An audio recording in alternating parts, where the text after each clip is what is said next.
nous avons rejoint sur nos antennes questions d'actualité sur ce plateau Dr Aline Pindé. Bienvenue à vous, vous êtes actrice politique, nous parlons du processus électoral en cours qui venait de traverser différentes étapes marquées par la clôture des dépôts des candidatures pour la présidentielle et d'autres échelles. Vous, en tant qu'actrice politique, comment vous avez jugé le déroulement de ce processus? Merci beaucoup pour cette question très pertinente. En ce qui concerne le processus électoral, je dirais que, tel que l'a souligné Monsieur le Président de la CENI, Denis Kadima, dans son émission sur TV5, oui, il nous a rassurés, nous, peuple congolais, que le déroulement du processus électoral va bel et bien arriver à son port. Son port respectant le délai constitutionnel, c'était dans son intervention la semaine dernière. Et comment vous avez jugé la représentativité des femmes aux législatives nationales? 17% au niveau de la députation nationale, contre 17% des femmes, contre 83% d'hommes. Comment vous jugez cet écart et qu'est-ce qui justifierait cet écart? Au fait, moi, personnellement, en tant que femme, moi, je louerais déjà les femmes qui ont été ambitieuses, courageuses et braves de se représenter à ce scrutin à la députation nationale.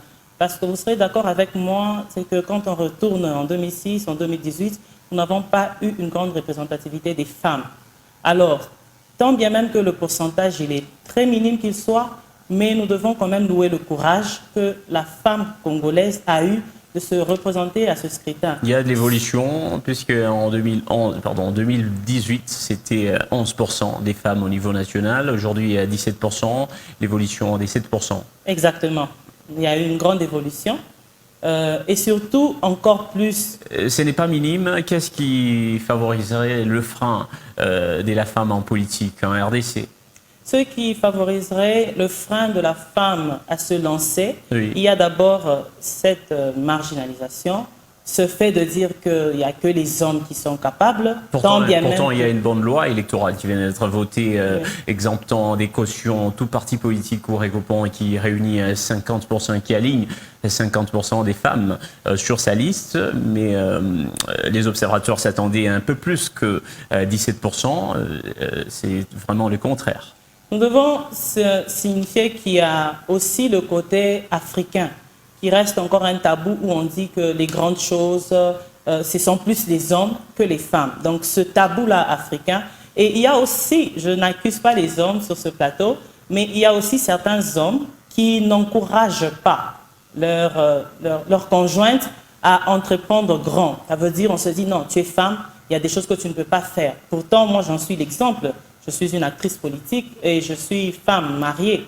Et mon mari me pousse toujours à donner le meilleur de moi-même. Même quand moi j'ai tendance à baisser un peu les bras en étant fatiguée, mais il me dit, tu dois le faire, tu es capable de le faire. On n'a pas que le genre humain, le genre féminin ou masculin. Nous sommes humains, hommes avec grand H. Alors, juste par le simple fait que nous sommes hommes avec grand H, nous devons arriver à se démarquer.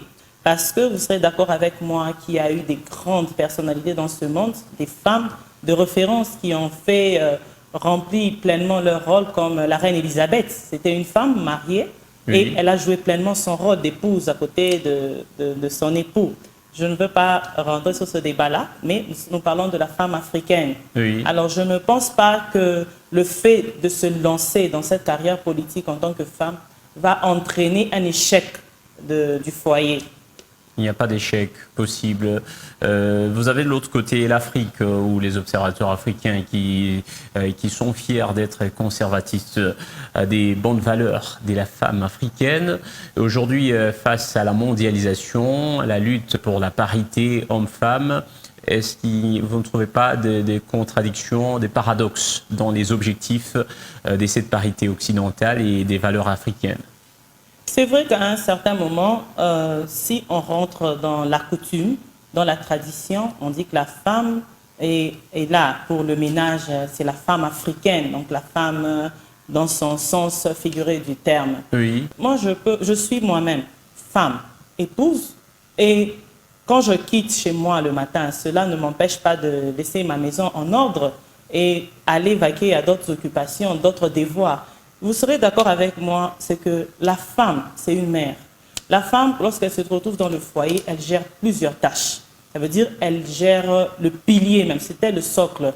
Et moi, j'irai loin en vous disant que ce pays, pour qu'il se développe, Oui. il a besoin d'avoir des femmes remplies d'esprit, remplies de cœur, remplies de courage, qui se lèveront pour arriver à ressortir ce côté de mère. Parce que en ressortant ce côté de mère, on dit quand la femme se lève comme une mère, le pouvoir et le privilège changeraient de camp. Pourquoi je m'attelle à insister sur ça? Parce que dans la